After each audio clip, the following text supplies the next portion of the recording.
เอาเงินมาแต่ไสมาสร้างมาเฮ็ดเก็บจากบ้านแต่ละหลังแต่ละปี เก็บจากไปวันไหนเก็บจากประชาชนนั่นแหละอ๋อเก็บประชาชนในบ้านประชาชนเอาคือมาทำงานไทยแบบนี้คือเขาพ่อเฒ่าเนาะพี่น้องเฮาอ่ะนะคือว่าทางป้าทางลุงเพิ่นก็มาทำงานไทยบัดเฮาก็โอนเงินไปเสียโอนเงินไปสี อ๋อมีรายชื่ออยู่แล้วไม่ได้มีรายซื้ออยู่แล้วบัดเพิ่นต้องเก็บหลังคาเท่าใดบัดนี้2-3 แสนนี่แหละเอาหลังคาเทื่อหนึงนะเทื่อนึงอ๋อเทื่อหนึงแต่กับปีละสวัสดีครับ สวัสดีค่ะพี่น้องเบ่สุขทุกคนเนาะมื้อนี้บ่ยอดก็จะมาหนังเบากับอันนั้นเนาะสาวลาวพี่น้องซึ่งว่าบ่ยอดก็มีโอกาสเนาะไปบ้านแฟนบ่ยอดเนี่ยพี่น้องหลายครั้งแล้วเนาะบ่ยอดก็ได้เห็นอย่างหนึ่งพี่น้องนั่นก็คือถนนเนาะถนนบ้านเมียบ่ยอดนี่ถือว่า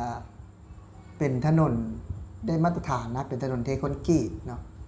ถือว่าตามซอยหมู่บ้านนี่ถือว่าเกือบว่าเสร็จสมบูรณ์หมดแล้วเนาะตามซอยตามบ้านนี่นะ เสร็จสมบูรณ์ละอยากถามว่าเมียว่าเอาเงินมาแต่ไสมาสร้างมาเฮ็ด เก็บจากบ้านแต่ละหลังแต่ละปี เก็บจากไปวันไหนเก็บจากประชาชนนั่นแหละ อ๋อเก็บประชาชนในบ้านประชาชนเอาคือมาทำงานไทยแบบนี้คือเขาพ่อเฒ่าเนาะพี่น้องเฮาอ่ะนะคือว่าทางป้าทางลุงเพิ่นก็มาทำงานไทยบัดเฮาก็โอนเงินไปเสียโอนเงินไปสี อ๋อมีรายชื่ออยู่แล้วไม่มีได้รายซื้ออยู่แล้วบัดเพิ่นต้องเก็บหลังคาเท่าใดบัดนี้2-3 แสนนี่แหละเอาหลังคาเทื่อหนึงนะเทื่อนึงอ๋อเทื่อหนึงแต่กับปีละเทื่อเพิ่นเก็บแต่ว่าส่วนหลายก็คือเฮาบ่แบบว่ามาหาเงินกรุงเทพเฮาอยู่บริจาคปูนบ่เป็นนี้ก็บริจาคได้ก็คือซอยกันก็คือที่เฮาสร้างก็คือจะเป็นแบบว่าที่ได้ถนนดีนะก็คือแบบว่าเก็บเงินสร้างเองเก็บเงินสร้างเองก็คือเงินในหมู่บ้านนั้นเงินในหมู่บ้านล่ะก็บางคนก็มาทำงานกรุงเทพมีความร่วมมือ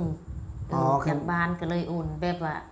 ซอยแบบนี้เป็นปูนต้นนึงบ่ครึ่งต้นบ่แบบนี้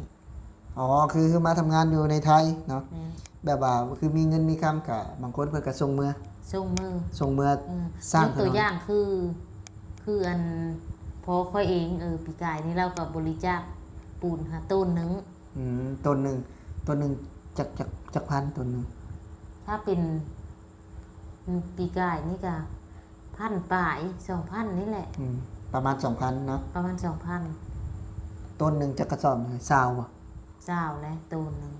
ซาวกระสอบเป็นเนาะต้นหนึง1ตันคือ1ต้นเนาะคือเก็บเงินแต่ละปีทุกปีป่ะทุกปีปีนี้ได้เก็บไหมปีนี้เก็บแล้วอ๋อเก็บทุกปีละเท่าไหร่300,000ปีละ300,000ปีละ300,000ประมาณเท่าไหร่วะ500เนาะ400กว่า400กว่าบาทปีเก็บทุกปีอ๋อบ่แม่นเป็นไผมาสร้างให้คือเฮาสร้างเองเลยสร้างเองแล้ววันนี้เป็นไผมาเฮ็ดมีรถมีหยังมาบ่หรือว่าคนในหมู่บ้านคนในหมู่บ้านเขาเฮ็ดได้บัดนี้เป็นบุคคลค่ะก็ไปเฮือนละคนนั่นแหละเป็ดเวโลมแต่ละมื้อไปเงินละคน ไปเฮือนละคนถ้าเฮือนคือเฮือนเฮาอยู่บ้านบ่มีคนอยู่ก็สิเฮือนนึง200,000เฮาบ่มีคนอยู่ได้เฮือนเฮาอยู่บ้านเฮาต้องเสียเงินนะอ๋อหลังจากที่เฮือนเฮาเนี่ยเนาะคือที่เฮือนอยู่บ้านน่ะคือสมมุติว่าบ่ได้ลงไปเฮ็ดเวียกเนาะหลังจากที่เสีย300,000แล้วเนาะก็ต้องเสียรายวันอีกเสียรายวันอีกปีนึงนี่สิหมดหลายเติบเนาะมันหลายเติบก็คือแบบว่าเสียพี่น้องเนาะเสียแล้วปีนึง300,000เนาะเพิ่นเก็บ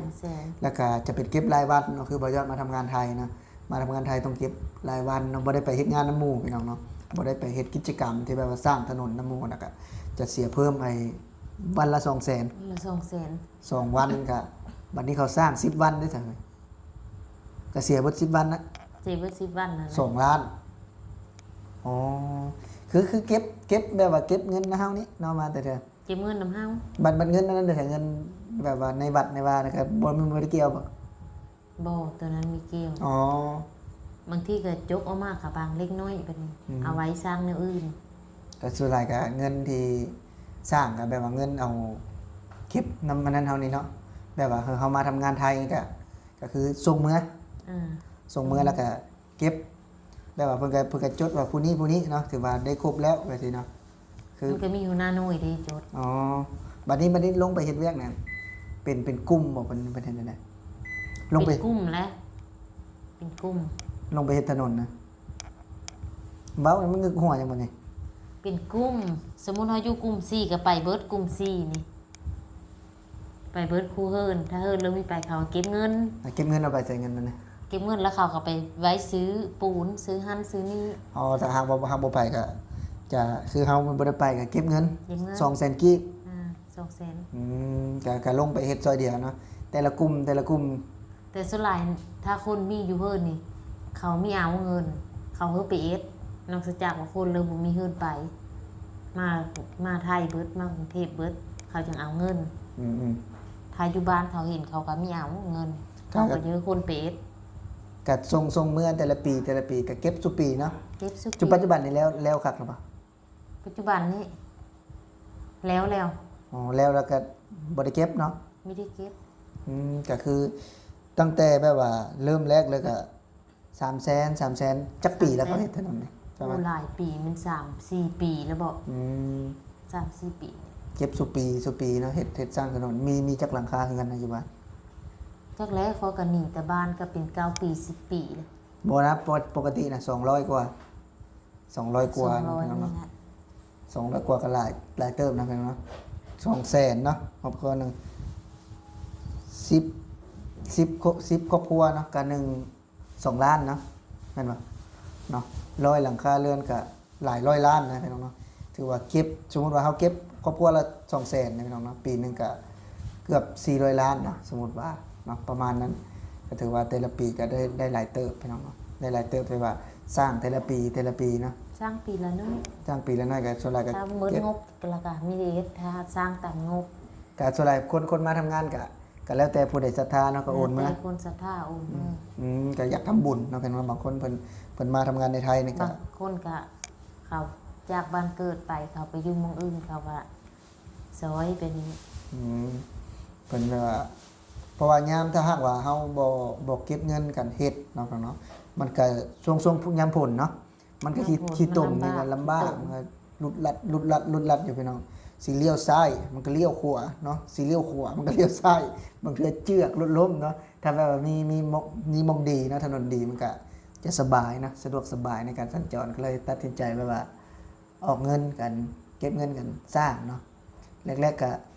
300,000เลยบ่แรกๆก็ได้ 300,000 ปัจจุบันนี้ก็300,000คือเก่า 300,000 อ๋อยังเก็บ300,000ก็หลายนะเนาะ300,000นี่ก็